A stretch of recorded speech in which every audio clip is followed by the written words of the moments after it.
This thing on? So I've been getting a lot of questions. I get a lot of questions, man. I get so many questions. Oh, I just got another. What's up, everybody? It's number 54 of the Fitness Crew TV. This is what we do. This is what you do. This is the Fitness Crew. What's up, everybody? So it's number 54, guys. Crew TV. Crew TV. Better than True TV. It's Crew TV. It's you TV. It's me TV. Today, we're going to talk about negativity and how that can be a positivity. Positivity. Positive. How that can be a positive, right? So think about the learning process and think about learning how not to do things, if you catch my drift. So a lot of people come up to me and say, man, Justin, I would love to be fit. I want to be sexy like you, because the crew is pretty sexy, right? I want to be so sexy. But my family has a history of obesities and heart disease and cancer. They're just all overweight. It's a deep, dark place. So you can look at it as you've been cursed. You can look at it as I've been cursed. My family's obese. I'm going to be obese too. I'm going to be overweight and miserable and eat Oreos. That sounds like an amazing life. Or you can learn how not to do things. So the benefit of having someone you watch for years and years and years. Say you have a parent who is overweight, and for years and years you watch them eat shit, not work out, stress, watch TV, eat more bonbons, drink milkshakes, go to McDonald's. You can be like, damn, that's a lot of food. Or you can be like, damn, that's exactly how not to get fit. That's exactly how not to get in shape. That right there is almost more of an advantage than growing up in the fit family, the fit household. Because everything then is like, oh, this is how it's supposed to be. You grow up in the fit household, it's like, yeah, like we're fit. This is what we do. This is what we do. We're fit. We drink protein shakes. We drink green smoothies. Salad for breakfast, right? Everyone's fit. They work out. Did you do your mile run today, Johnny? Right? Or there's so much benefit looking at the perspective of my family hasn't touched a weight for 3 generations. The only weight my grandfather lifted in college was a 16-ounce mug of beer. That's all. So think about that perspective. So I grew up in a household and I'm breaking the mold of my family. Personally, me, Justin, the crewmeister right here, right? My family has a history of cancer. My family has a history of diabetes. My family has a history, pretty much cancer and diabetes and high blood pressure.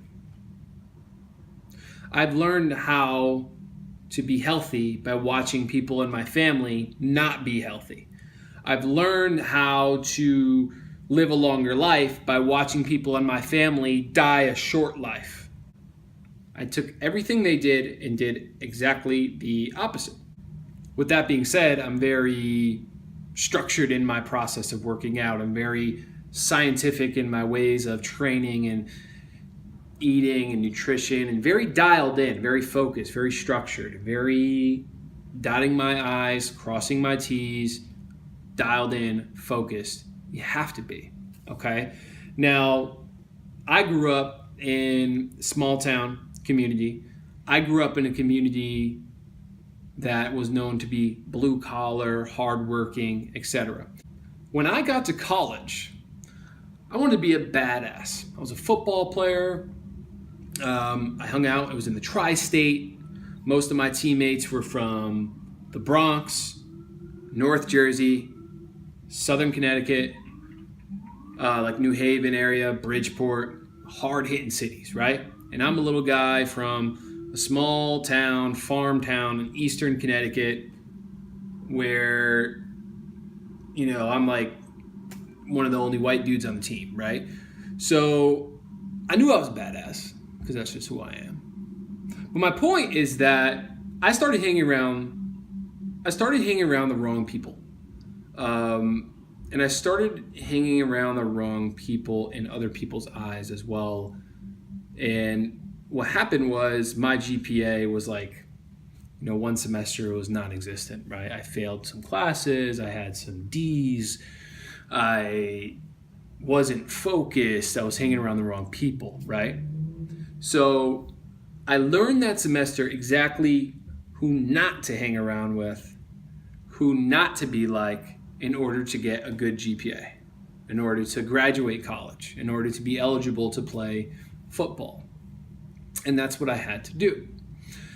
But on the flip side of things, I learned how to be a badass by surrounding myself in that style, in that lifestyle, right? I learned how to be hard by hanging around with hard dudes, right?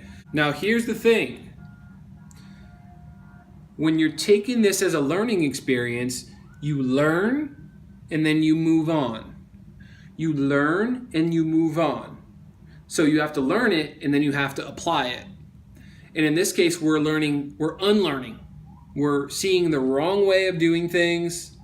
We're unlearning it and applying it in the opposite fashion. Take a marriage, for example. A marriage falls apart, family gets divorced. You go through this broken home or broken childhood, right? When your parents are divorced. Happens more commonly today, but some kids take it really hard. And they think that it's going to affect their whole life and make it miserable, and it's just going to be terrible. Well, for the sake of this video and for the sake of everyone who's ever been through a parent's divorce, shut the hell up. It's the best thing that could have happened to you. Why? Because you learned how not to have a marriage. You learned how not to make mistakes. You learn what not to do. And that's an advantage. It's a positive out of a negative. And that's the whole purpose of this. You grew up in a poor household. You don't think you'll ever get out. You grew up in the hood. You grew up in the city. That might be the biggest benefit that you could have ever had. Because you learned how not to be poor. You take everything that your family did for years and years, and all the community around you, and all the people, and all your friends, and everyone who's poor, and you do exactly the opposite. You take notes. I'm not going to do this. I'm not going to do that. I'm not going to do this. And you go and do the exact opposite and apply it. It's a learning experience. Taking the negative, transferring it to a positive. We live in the United States of America. And there's nothing more beautiful than seeing success, especially when it comes from someone who had nothing. And think about it. Most of the people who have amazing success come from absolutely nothing. Nothing. Why? Because they're taking the negative and turning it into a positive. They're unlearning. They're learning all the ways not to do things and becoming a fucking G, because they can now transfer that negativity, if that's what you want to call it, or transferring the way not to do things to make them a juggernaut, to make them a successful person. Trial and error, right? But in this case, you've seen the error. You're seeing a ton of error. You're seeing a ton of failure. So now it's just like almost, if you're a witness and you're on the sidelines watching that, if you grew up in a community like that or an environment like that, now you know exactly what not to do. What I love about the United States is that immigrants come from all over the world, and they come here with a dream, and they come here with a vision. And these people are from third world countries with water that's barely drinkable, right? And every year, people are breaking through with these amazing ideas, these amazing businesses, or they're just coming here and living the American dream with their families and getting a really great job and having a house and a car and kids and a happy life. And that's success. That's success if that's what they want. And you know what? It's an amazing story seeing this happen all the time. And we always look at odds and What are the odds? What are the odds you do this? What are the odds you do that? I learned to stop. I learned to stop looking at the odds. I don't give a shit about the odds.